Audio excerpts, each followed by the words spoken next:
It is an honor and a pleasure to introduce you to them. We have the co-founder and CEO at Reisi, Tamaz, Geogadz. Welcome, Tamaz. Okay? Right at the end. Let's go at the end. We also have the Spain country manager, Open APIs at BBVA.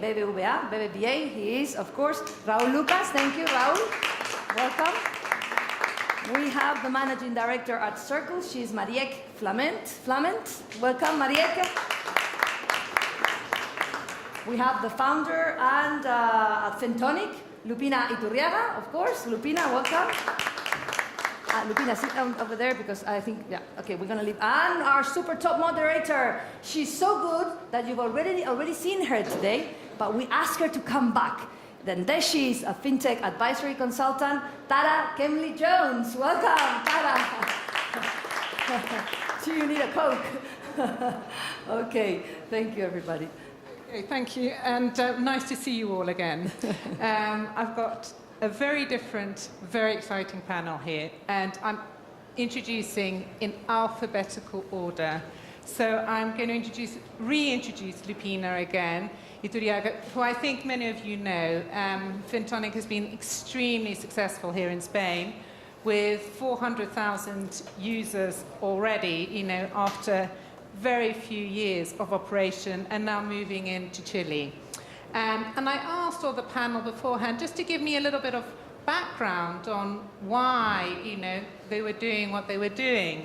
And I love Lupina's story, so I go, why Fintonic? And she goes, well, every day I was coming home from work tired, sitting down with my husband, and we were having arguments about where our money was going. And she was like, we weren't amateurs at the time. Lupina was working for a bank. Her husband was a finance director. If we don't know where our money is going, God knows. So that was the idea behind Fintonic. We've also got Marieke Flament, who's the managing director of Europe for Circle, which you probably have heard about, in that Circle has been revolutionary in the way that it's approached social payments. There's been a lot of controversy amongst people in terms of Bitcoin, which is one of the currencies in which Circle is offered. But I think today what we want to hear, and what Marieke is going to talk about much more, is the whole potential behind the blockchain technology that empowers Circle. Marieka's also got a very interesting background. So the more observant among you, and I hope everyone's still half awake, might have seen that Marieka's quite tall. And that's because she's a semi-pro basketball player who still plays. It's incredible. Anyway, so Marieke will give us a little more about Circle in a while. We've also got Raúl Lucas from BBVA, senior country manager for Spain, and heading up within Spain the Open APIs. Again, a technology that I think we can all accept that BBVA has been one of the main instigators of bringing to the global market. It's been, a lot of us probably heard the speech this morning. I think BBVA has invested an awful lot in creating an infrastructure for open banking. So Raúl will tell us a bit more about that. And I also said, Raúl, so give me like a little bit of background on you. And Raúl, like a lot of people here, was also an entrepreneur. His startup had a very revolutionary concept, which was gift cards, but the receiver could choose their own gift. Now, how great would that be? You get to choose your own gift. Unfortunately, it was a little bit ahead of its time. But what Raúl learned in terms of the APIs, because the idea was that it would integrate with the merchant's APIs, has led him to integrate in a very senior position within BBVA. And last but not least is Tamaz, who is the co-founder and CEO of Raisin, which again has been a phenomenon within Europe. Again, 400,000 users. 4 times less, but still.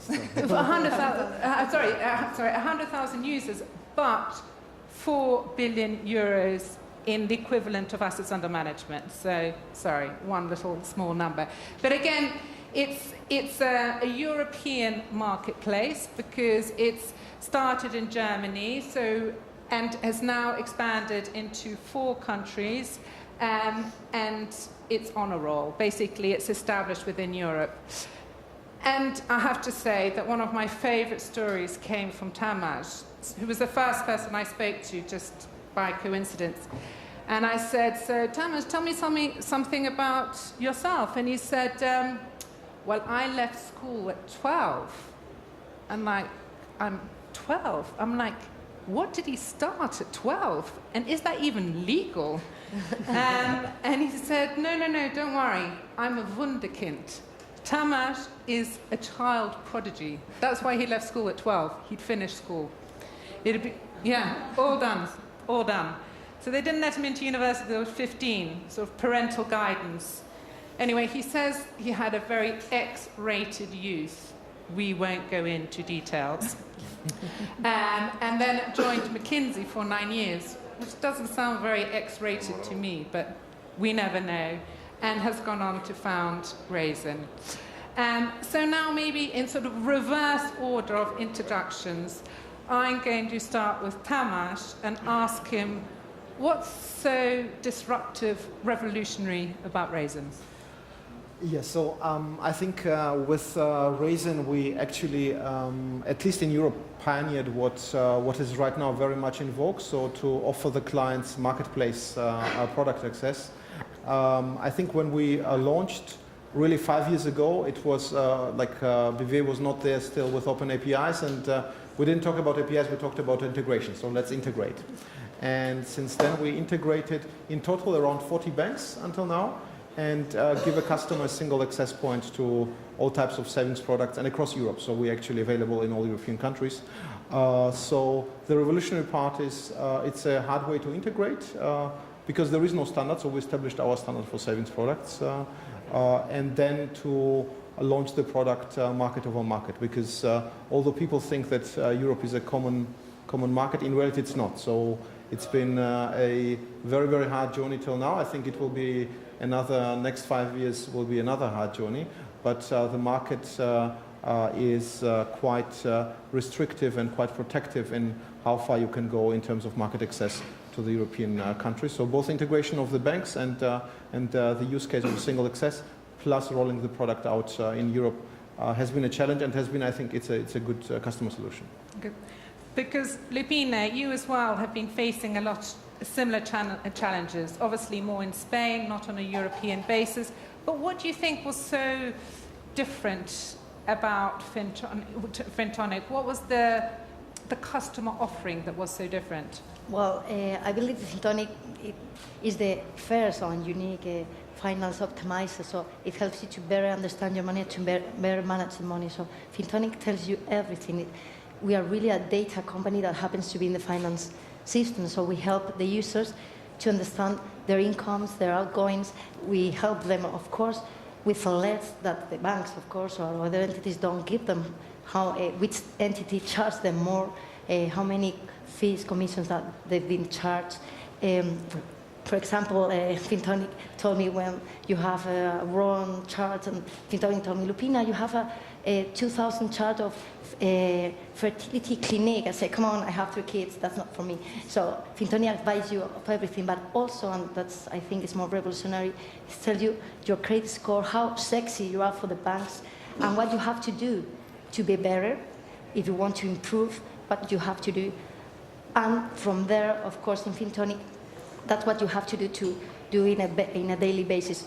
You can better manage your money and make the most of it. But also, when you need a product, we have 50 entities connect to our marketplace so that our users can get, just through Fintonic, in less than 3 minutes, with the same experience, a loan or an insurance, and they don't have to leave the app. So for them, okay, you don't get a loan every day, you don't get an insurance every day, but you work with Fintonic on a daily basis. It's your guardian, it helps you with everything, it alerts you of everything, but also it helps you with your own profile, of course, to have the best product fits for you. So I think that was revolutionary here in Spain because it's the first marketplace, and we are in Spain, Chile, we are going to launch in Mexico also.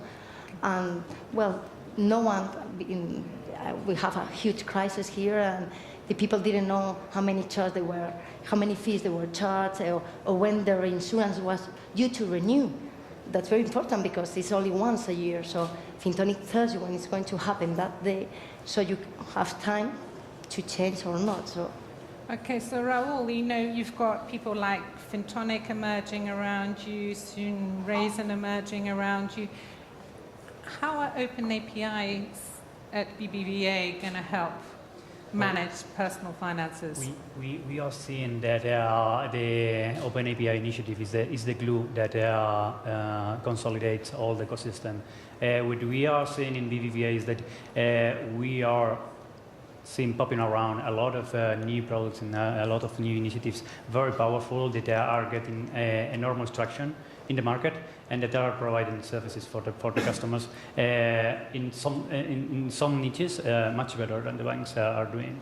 Of course, the bank want to compete in all the verticals, and we are developing our digital assets on every vertical.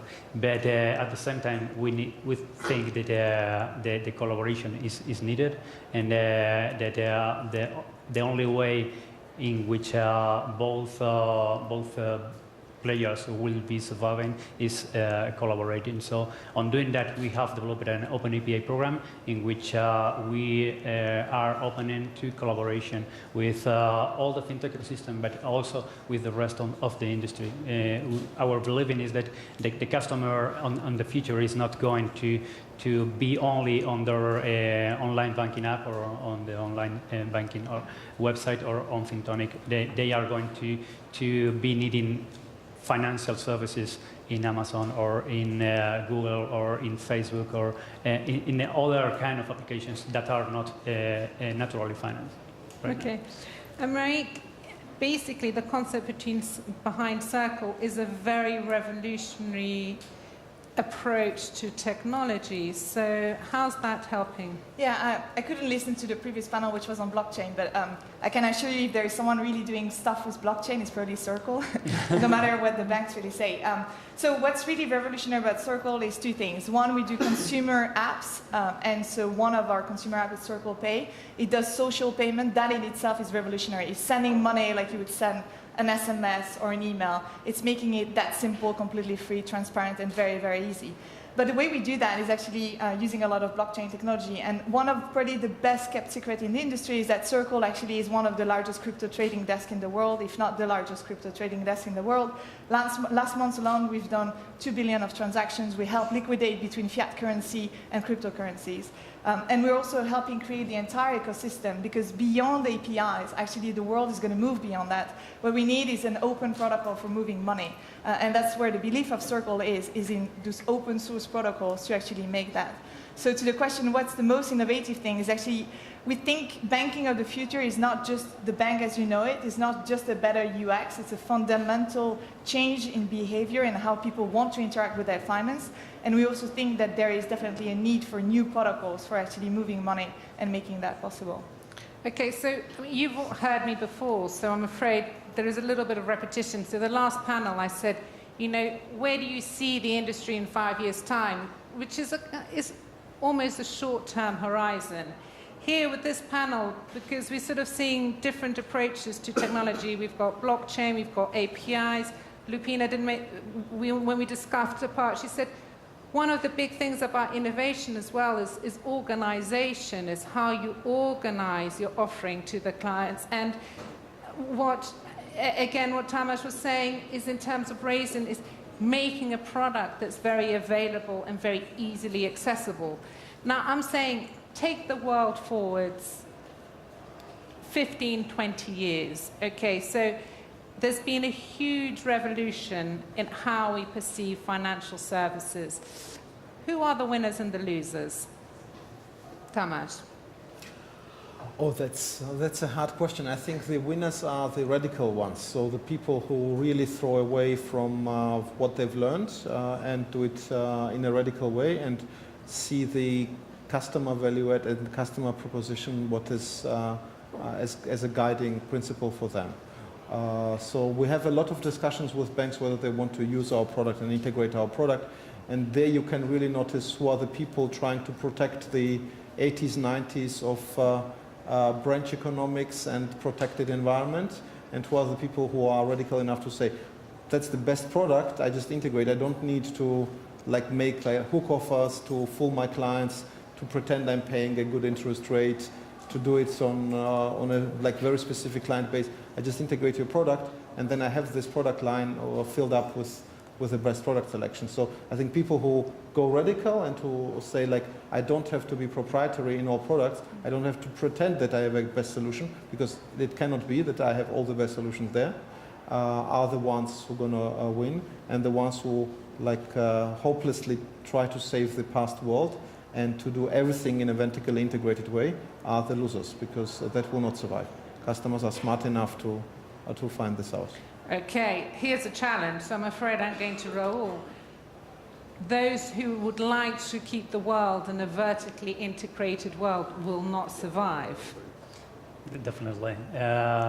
We believe in collaboration, and without that, what we are going to find is that there would be very specific products that would have a certain amount of success, but that at a certain point they wouldn't be able to scale to the amount of growth that technology now needs to scale. So collaboration would be one of the key points of success, and to do that, there would be a real need of identifying who would be providing real value to the customers, and would have a sustainable business model behind them, because what we are seeing also is that there are very, very attractive value propositions, very sexy products to the customer, but that doesn't have a sustainable business model behind. So I think that those are the two keys to preserve,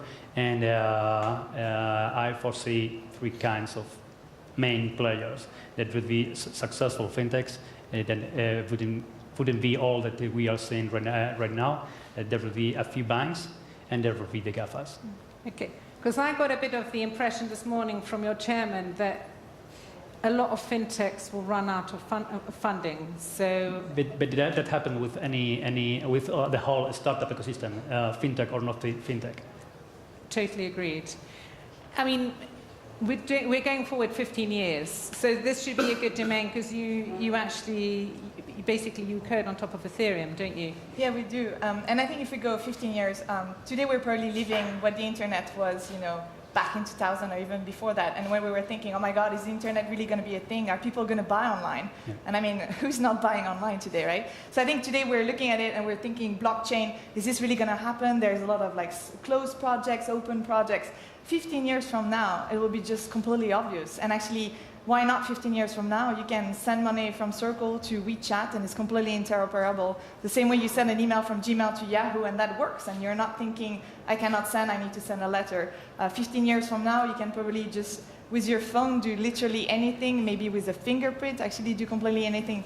And I think the real winners will be people who embrace technology. Technology moves so quickly that you need not only to be able to actually code on Ethereum, for example, to develop stuff on that, to understand what the future can be, to be quite visionary, and at the same time to be quite practical. I like actually what you said, probably there'll be some fintech who are emerging. I think what will happen with the GAFA is interesting, but beyond that, what will happen with some of the gigantic players in China is also very interesting. And I think the role of the banks needs to be think through, right? And probably redefined within that very changing ecosystem and the speed at which it goes. Who knows what will still be there. We'll pick up on some of these points further, because I think there's some very valid points. But I just wanted to ask Lupina as well, how you see the world in 15 years' time. I think the win is going to be the user, of course, not the banks, not the fintechs, I don't know. The users are going to manage the money much better. They're going to have so much info to do everything, so many forecasts to understand what's going on. So it's going to be completely amazing. The banks that right now are the factories which build the products and sell their own products or push it to the products, they're not going to be that way anymore. And of course, we will have blockchain and we will have many other things that we cannot right now think about it. Yeah. But the users are going to manage the money in such a way that we cannot imagine, because we have the technology, we have the power, they will have all the power, all the strength to do whatever they want and to really understand what's going on.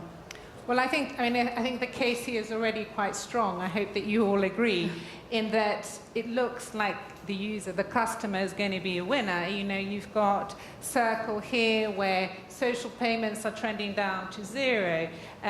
In terms of Lupina's case, you know, your negotiating power by using this credit scoring in terms of the fees that you're paying, in terms of your loans and insurance, again, are being reduced. You know, through Raisin, again, you should be getting access to the best interest in your deposit account, and I know that there's some more products to come, which we'll talk in a few minutes' time. And in terms of BBVA, by giving access to third parties, is what we're talking about, should maximize the consumer, you know, proposition.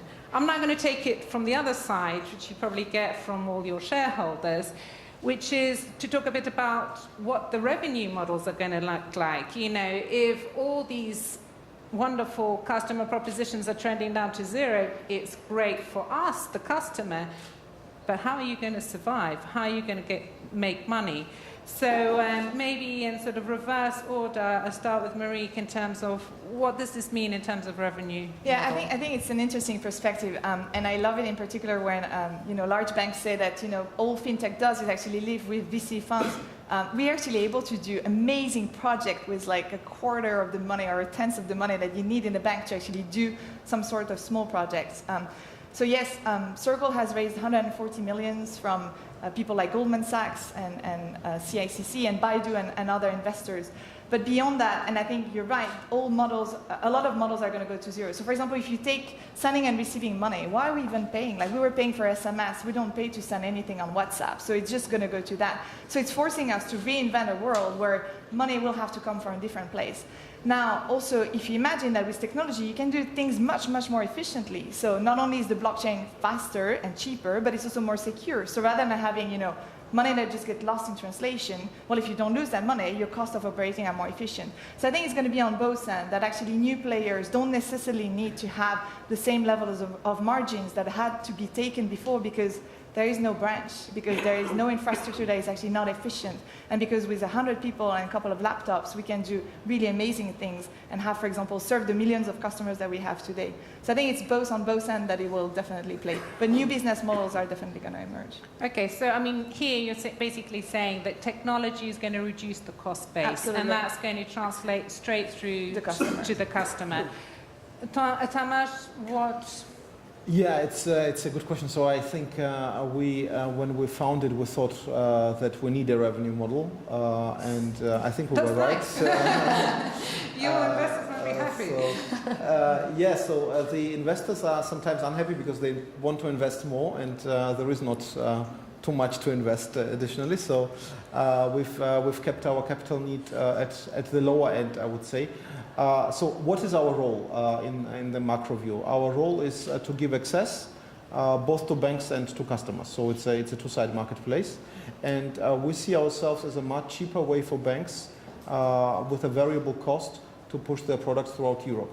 So instead of them building up call centers, building up IT infrastructure, online banking in a couple of languages, and delivering the product, listing, landing pages, and so on. We do it all for them, and we do it zero investment. So it's zero investment, integration all on our side, and zero startup cost. So that everything is variable. It's like a software as a service, so you pay only when you use, and it tends to be for majority of the banks, which are below 10 billion balance sheet or 20 billion balance sheet. For them, it's a cheaper way to do. So this is our macro role, to reduce cost not also for the customer of interaction, but also for the banks of launching products and distributing products across Europe. So that's our revenue model. I think it will survive over time. It might evolve into something different and bigger. Right now we have, of course, a very small but recurring and nice margin we're happy with. You've got a nice margin, and also we discussed a bit that you're adding on new products to this marketplace that you've established. Yeah. So I think a deposit or savings product is a very nice entry product. Why? In Europe, it's half of people's savings. So 10 trillion of Europeans' private household money is on savings products, but it's only half. So once the customer has an access through us and can use all the variety of 150 different deposits, we want to offer him more and different types of products. So we are launching a capital market product towards beginning of the next year, where the customer at the lowest cost in Europe currently can have an automated passive ETF allocated product, and we'll be continuing like this next year. So we'll be bringing to him a larger and bigger universe of provider independent products at a very low or zero cost. And I mean, I'm going to ask you the same question, Lupina. I mean, are you thinking of expanding your product range beyond? Yes, of course, we are going to expand our product range, and we are going to launch in different countries because we do it in 8 weeks. We can be in other countries. Our business model is we are brokers. We have marketplace, and what we do, we have a revenue sharing with the entities. So that for us is very important because in our DNA we need to remain independent, so we don't have interest conflict. So we are not going to pose our users to buy the BBVA loan or the ING loan. No. What we are going to do is, if you have this credit score, you will have, for example, a 5 API because you have a really good credit score. And maybe I'm always in overdraft. I have 3 kids. I cannot say I will have a worse API, and I will have it maybe with another bank. But our revenue model is going to be the same with every bank. So we are going to charge them the same. And for the user is free. Okay, so Raul, so you've got basically these models which sooner or later are going to be reaching, you've got final question, are going to be, one little final question, going to be reaching break even. Do you mind if we skip that question? I was going to ask, that's going to affect BBVA in terms of how they allocate their own cost margins within the banks, because they've got these competing products which technology should enable to run at a cheaper cost base. Yeah, but believe it or not, BBVA also benefits of the lower cost that technology is having and developing is having. And everything, I think, goes about making it more easy to distribute your products or your offering to more and more customers. That it is more or less what Tamaz is doing in Racing, and the same that Lupina is doing in Fintonic.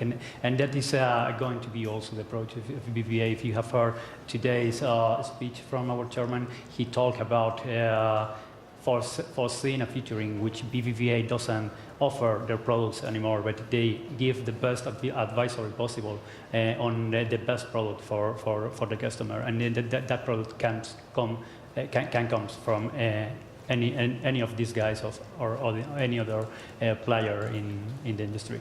Okay. Well, thank you very much. It's a shame that we haven't got longer for a few more questions. I'm always the bad guy, but there's some lovely people coming afterwards. They're going to stick around, South Summit. There's a lot of parties, there's a lot of networking. There are going to be another talks, and I'm sure you have the chance to continue the conversation. And come and ask questions. Well, thank you very much to Tamaz, Lupina, Raul, and Mary. And Tara, of course. Thank you, everybody. Thank you for the panel. Thank you, Tara. That was fantastic, and fantastic introductions she made of our guests.